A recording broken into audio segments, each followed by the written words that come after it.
되게 마음이 급할 때 또는 분주할 때 자칫 잘못하면 소위 말해서 악수를 둘 수가 있습니다. 잘못된 결정을 하고 잘못된 판단을 할 수가 있습니다. 물론 뭐 사람마다 생각이 다를 수 있겠지만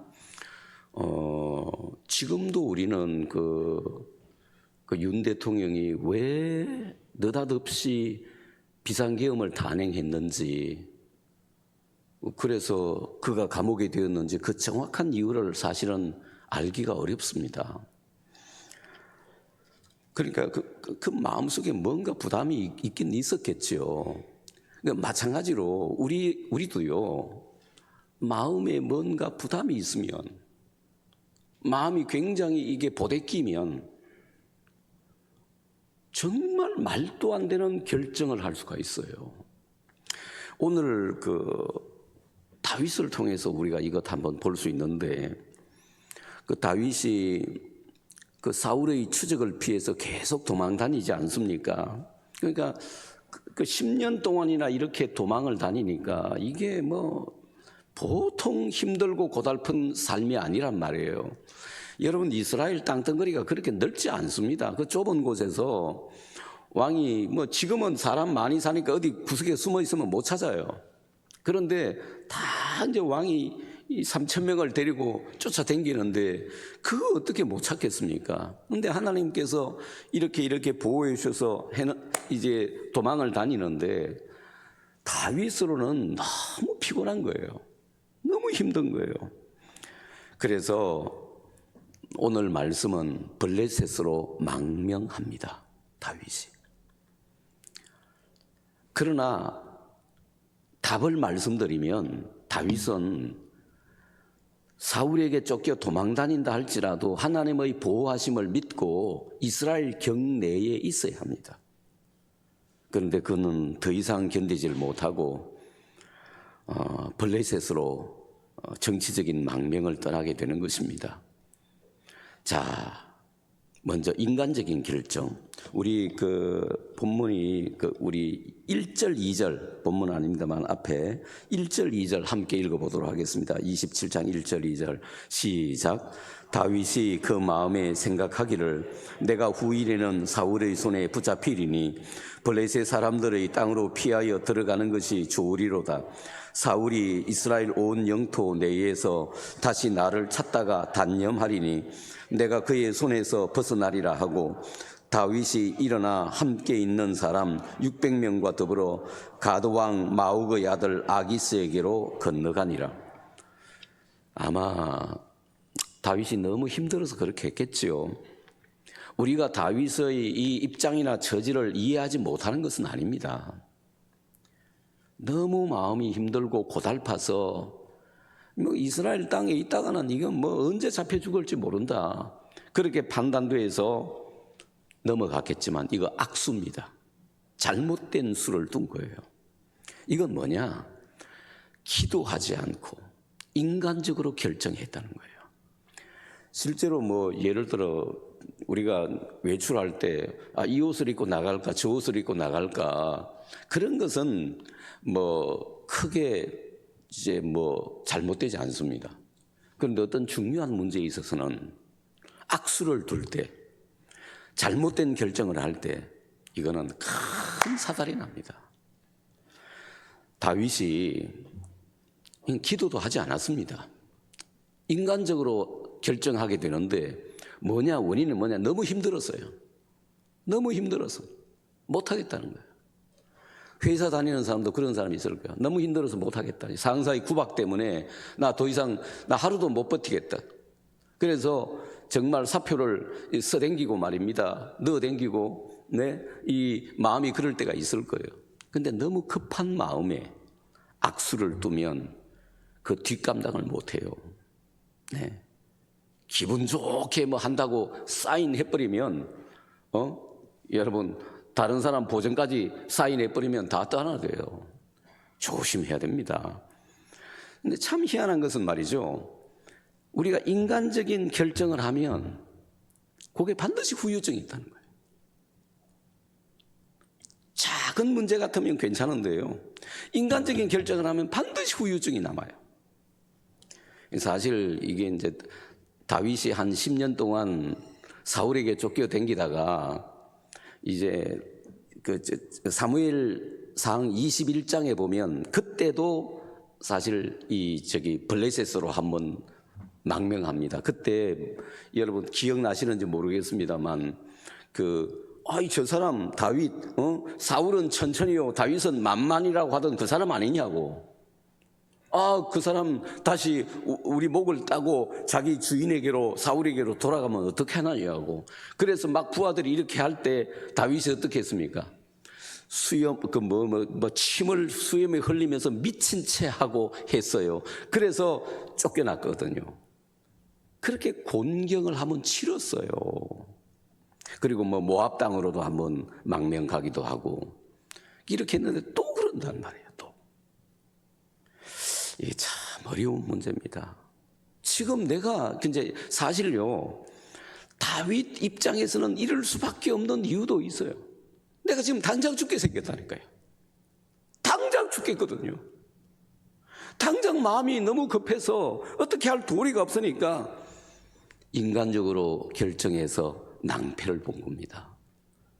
여러분 지금까지 사시면서 너무 마음에 급해서, 사실은 영적으로 판단하면 그렇지는 않은데 이상하게 마음에 너무 압박감을 느껴가지고 인간적인 결정하고 낭패 본 적 있죠. 남자들만 있는 게 아니에요. 여자들도 많아요. 많습니다. 그래서 조금 더 생각해보고, 다시 말하면 조금 더 하나님 앞에 진지하게 기도해 봐야 돼요. 이런 인간적인 결정은 반드시 실패하게 마련이고 그 후유증이 따르게 마련입니다. 예를 들어 여호수아가 가나안 정복할 때 기브온 주민이 마치 먼 데서 온 것처럼 막 곰팡이 나는 떡 이런 거, 헤어진 신발 이런 거 가지고 와서 우리 먼 나라에서 왔습니다, 우리와 화평합시다, 화친합시다 그러잖아요. 그런데 가나안 주민이 가나안 땅에 살고 있는 사람들이에요. 그래서 하나님께 기도도 하지 않고 급한 마음에 화친했다가 나중에 좀 후유증이 있었죠. 우리 아멘 하십시다. 여러분과 제가 인간적으로 아무리 마음이 급해도 인간적으로 결정하지 말고 꼭 진지하게 하나님 앞에 묻고 기도하고 결정하시기를 축원합니다. 자, 둘째로 다윗의 비참한 상태. 여러분 다윗은 육신적으로는 좀 편했는지도 몰라요. 이제 사울이 더 이상 따라다니지 않으니까. 블레셋은 적국이잖아요. 사울이 더 이상 넘어오지 않으니까 육신적으로는 편안했는지 모릅니다. 그런데 영적으로는 아주 힘듭니다. 한번 보십시다. 우리 5절 말씀 한번 보세요. 5절. 우리 다 같이 5절 한번 읽어보십시다. 시작. 다윗이 아기스에게 이르되 바라건대 내가 당신께 은혜를 입었다면 지방 성읍 가운데 한 곳을 내게 주어 내가 살게 하소서. 당신의 종이 어찌 당신과 함께 왕도에 살리까 하니. 자, 이제 다윗이 혼자 몸이 아니고 식솔들이 있잖아요. 자기를 따르는 이 장정이 600명이에요. 600명. 그러니까 가족이나 자녀들 다 합하면 아마 몇천 명 되지 않았을까요? 이제 한 몇천 명은 넘었을 거예요. 이렇게 되는 식구들, 여자들이나 아이들 다 데리고 갔단 말이죠. 그런데 이제 이 블레셋의 왕도, 소위 말해 수도에서 살고 있었던가 봐요. 그런데 이제 다윗이 뭐라 그럽니까? 내가 당신께 은혜를 입었다면 이곳에서 살지 않고 지방에서 살게 해달라고. 그러면서 다윗이 아기스에게, 블레셋 왕에게 뭐라고 말합니까? 당신의 종이라고 말해요. 여러분, 다윗은 장차 이스라엘 왕이 될 사람입니다. 하나님 뽑은 사람이에요. 그런데 그 다윗이 이방 왕에게 당신의 종이라고 머리를 조아립니다. 이것은 비참한 모습입니다. 이것은 사실 영적인 자존심이 완전히 깨어진 상황입니다. 다윗이 육신적으로는 블레셋에 와서 좀 편안했을지는 몰라도 영적인 자존심은 완전히 망가진 모습입니다. 정말 비참한 시절, 그러니까 1년 4개월 동안 이렇게 비참하게 살았다는 거예요. 우리가 하나님 믿는, 예수 믿는 사람이 그런 거 있잖아요. 여러분 그런 거 있습니까? 예수 믿는 사람이 뭐 돈 없고 뭐 계급 별로 안 높아도 나는 예수 믿는 사람이다, 천국 백성이다는 자부심이 있잖아요. 이거 가지고 살잖아요. 그런데 이게 완전히 무너진 거예요. 이방왕, 하나님 보실 때는 아무것도 아닌 이방왕에게 당신의 종이라고 머리를 조아려요. 1년 4개월 동안. 그리고 또 하나는 여기 이제 그 8절 이하에 나오는 말씀입니다. 이거 안 읽어보겠습니다. 제가 그냥 설명드리겠습니다. 이방왕 아기스와 함께 지내면서 또 그의 부하로 살기 위해서는 거짓말이 일상화되었습니다. 이 거짓말 하는 거예요. 그 다윗이 지금 마치 그 산적 비슷하게 돼 있어요. 그래서 막 이 사막 지역을 다니면서 다른 사람을 공격하고 그 물품을 빼앗고 이런 생활을 해요. 그런데 다윗이 누구를 치느냐면 유다 이스라엘을 안 치고요. 뭐 애굽이나 뭐 이런 이방 땅을 쳐서 공격하고 그들의 물품을 빼앗아 오고 막 사람들을 죽이고 했단 말이에요. 그랬을 때 아기스가 오늘은 어디 가서 약탈을 했느냐 이렇게 물으면 내가 이스라엘을 치고 왔다는 거예요. 내가 이스라엘을 쳤다는 거예요. 자, 그래서 12절 한번 보십시오. 12절. 다 같이 12절 말씀 한번 읽어보십시다. 시작. 아기스가 다윗을 믿고 말하기를 다윗이 자기 백성 이스라엘에게 심히 미움을 받게 되었으니 그는 영원히 내 부하가 되리라고 생각하니라. 그러니까 아마 나 이스라엘을 쳤다고, 유다를 쳤다고 하니까, 공격했다고 하니까, 물품을 빼앗고 했다는 거 하니까, 이제는 다윗은 자기 나라로 못 돌아가고 영원히 내 부하가 될 것이다. 그렇게 아기스가 생각했다는 거예요. 여러분, 이게 뭐예요? 다윗은 거짓말하고 있습니다. 그리고 거짓말이 일상이 되었습니다. 여러분, 이거 굉장히 중요합니다. 우리가 하나님의 백성들 안에서 살면 거짓말할 이유도 없고 필요도 없습니다. 그런데 이방 땅에서 이방인들과 더불어 사니까 그래도 나는 하나님을 섬겨야 되잖아요. 하나님을 섬겨야 되니까 거짓말할 수밖에 없고 그 사람들의 일상 죄에 빠질 수밖에 없는 거예요. 그래서 다른 사람들을 공격하고 약탈하고 죽이고 해놓고 이스라엘을 쳤다고 말하는 겁니다. 다시 말하면 뭐냐? 죄와 거짓이 일상화되었습니다. 그러니까 그의 육신은 조금 편안했을지 몰라도 영혼은 지금 한없이 어려운 상황에 도달한 거예요. 이방인들의 죄와 부패 완전히 오염되어 버리고 말았습니다. 이것은 굉장히 심각한 문제입니다. 이것을 저는 이렇게 생각합니다. 내가 그리스도 안에 있느냐, 그리스도 밖에 있느냐, 이거 굉장히 중요합니다. 이제 우리 자녀들 이야기를 하면요, 자녀들이 집 안에, 그러니까 집 울타리 안에 있다는 것은 굉장히 중요합니다. 그 집 울타리가 집이 나를 지켜줘요. 그런데 집을 떠났을 때는 어떻게 되느냐 하면 약간 자유스러워지면서 마음대로 하고 싶어하는 경향이 있습니다. 제가 시골에 살 때 처음 서울에 오니까 그런 경향이 있더라고요. 그리고 내가 교회에 소속됐다는 게 얼마나 중요한지 모릅니다. 교회에 소속되어 있지 않으면요, 교회가 나를 못 지켜줘요. 교회에 소속되어 있지 않으면 누가 와서 예배 드리고 가는지 그건 모르잖아요. 그런데 교회에 등록을 하고 소속되어 있으면 교회에서 관심을 가지고 신방도 하고 위에서 기도도 해주고 한단 말이에요. 제 생애 가운데 제일 제가 신앙이 떨어졌을 때가 언젠가 하면 그 대학 1학년, 2학년 때, 대학 1학년 때예요. 그러니까 너무 자유롭고 좋더라고요. 집을 떠나니까. 그리고 서울 와서 사니까. 그리고 교회 등록을 안 했어요, 내가. 그 교회를 안 나간 건 아니에요. 방랑객처럼 오늘은 이 교회, 내일은 저 교회. 그러니까 막 순회하는 거예요. 그래서 좋더라고. 그런데 다 지나고 보니까 내 영혼이 피폐해지는 거예요. 교회에서 나를 지켜주지 않아요. 예배는 드리는데요.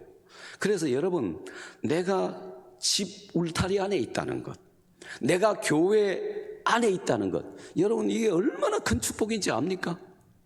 여러분 자녀들이요, 뭐 지방에 가 있거나 서울이니까요, 아니면 외국에 가 있거나 이런 경우에 얼마나 위험한지 아십니까? 굉장히 위험합니다. 저 모태신앙인입니다.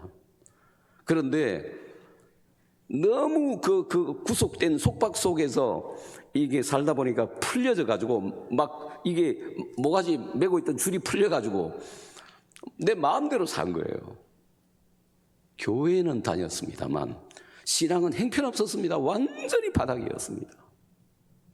그래서 그리스도 안에 있다는 게 이렇게 중요해요. 다윗이 도망을 다니고 사울이 잡으러 댕기고 막 좀 위험하고 이런 상황이라도 이스라엘 땅 안에 있어야 돼요. 그런데 이스라엘 밖으로 넘어가는 순간 육신적으로는 편안했었지만 영혼은 망가지기 시작한 거예요. 아기스에게 종이라고 조아리고 거짓말과 죄악을 반복듯이 하는 거예요. 이 기간이 1년 4개월이었습니다. 그리고 나중에는 거의 완전히 망할 뻔했습니다. 하나님이 안 지켜줬었으면 망했을 거예요, 여기서. 그러므로 사랑하는 여러분, 우리가 그리스도 안에 있다는 것, 교회 안에 있다는 것, 그리고 집 울타리 안에 있다는 것, 얼마나 중요한지 모릅니다. 내 가족과 함께 있다는 것. 아직 결혼하지 않았는데 객지에 나가 있는 자식이 혼자 있는 것, 이거 여러분 그러면요 배나 기도 많이 하셔야 합니다. 완전히 자유를 얻어서 어떻게 될지 몰라요. 사랑하는 여러분, 그래서 우리 힘들다고 해도 지켜야 할 것이 있습니다. 그것이 뭐냐? 그리스도 안입니다.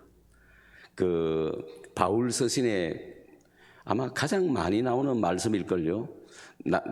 나오는 말씀이 뭐냐면 주 안에서라는 표현입니다. 주 안에 있어야 됩니다. 예수 안에 있어야 되고 교회 울타리 안에 있어야 합니다. 이스라엘 땅 울타리 안에 있어야 돼요. 여기에서 벗어나는 순간 마귀 밥이 되는 것입니다, 여러분. 육신적으로는 편안해도 영적으로는 완전히 망가지고 완전히 다윗이 믿음이요 완전히 바닥이었습니다. 그런 거로 사랑하는 여러분, 우리가 힘들더라도 어렵더라도 성도는 예수님 안에 있어야 하고 교회 안에 있어야 합니다. 여러분 객지에 나가 있는 자녀들 있지요. 꼭 교회 등록하라 그러세요. 어느 교회든지 또 건전한 교회 등록하지 않고 이 교회 저 교회 순회하면 망가집니다. 저는 성도들 잘 알아요. 지금 우리 교회도 등록하지 않고 나오는 사람 많습니다. 말씀 듣기 위해서. 벌써 그 사람 우리 교회 나온 지 한 10년 되는 사람도 있어요. 등록하라고 하면 여기 교육자들이 등록하라고 하면 성을 발칵 낸다 그러는 자원. 그 교회는 늘 나와요. 그런 사람들이 있는데 신앙을 장담할 수가 없습니다. 보호해 주지를 못해요, 여러분. 그래서 우리가 좀 힘들더라도 어려워도 지켜야 할 선이 있고 넘지 말아야 할 경계가 있어요. 그 텔레비에도 그런 프로가 있대요. 선을 넘는 선을 넘는 사람들이든가 그런 게 있던데, 근데 거기는 선을 넘는 걸 좋아하는데 선을 넘지 말아야 돼요. 우리가 지켜야 할 선이 있다는 거예요. 국경을 넘으면 안 돼요. 바로 이방당이잖아요. 국경을 넘으면. 여러분은 그 경계선상에서 혹시 왔다 갔다 한 적은 없습니까? 객지에 나가 있는 자식들 되게 위험합니다, 여러분. 저도 그랬다니까요. 그래서 항상 예수 안에 있고 예수 안에서 믿음을 지키시기를 축원합니다. 육신적인 평안함보다 우리 영적인 평안함을 지키는 것이 더 좋지 않겠습니까? 이런 은혜와 축복이 함께 하시기를 축원합니다. 기도하시겠습니다. 하나님, 다윗이 사실 너무 힘들어서 그랬지만 또다시 블레셋에 망명했습니다. 그는 장차 이스라엘 왕이 되고 최고의 왕이 될 사람인데 아기스에게 당신의 종이라고 하는 그 비참한 모습을 보았습니다. 시글락 땅에 1년 4개월을 거주하지만 몸은 약간 편안했지만 죄와 거짓말이 일상이 되었습니다. 애굽이나 이방 사람들을 치면서도 아기스에게는 이스라엘을 쳤다고 말하고 거짓말하고, 그리고 영혼이 대단히 불편한 가운데 그곳에서 살고 있었습니다. 하나님, 우리 주 안에서 살게 하여 주시옵소서. 주님께서 주신 울타리 안에서, 말씀 안에서, 교회 안에서 지낼 수 있게 하여 주시옵소서. 하나님, 울타리 밖에 나가면 어떤 이리가 맹수가 덮칠는지 모릅니다. 특별히 우리 자녀들, 우리의 부모의 설할을 떠나 이렇게 외지에 있는 우리 자녀들 항상 주님의 날개 아래 품어주시고 주 안에서 살게 하여 주시고, 그리고 꼭 교회에 등록해서 교회 울타리 안에 있게 하여 주시옵소서. 예수님 이름으로 기도하옵나이다. 아멘.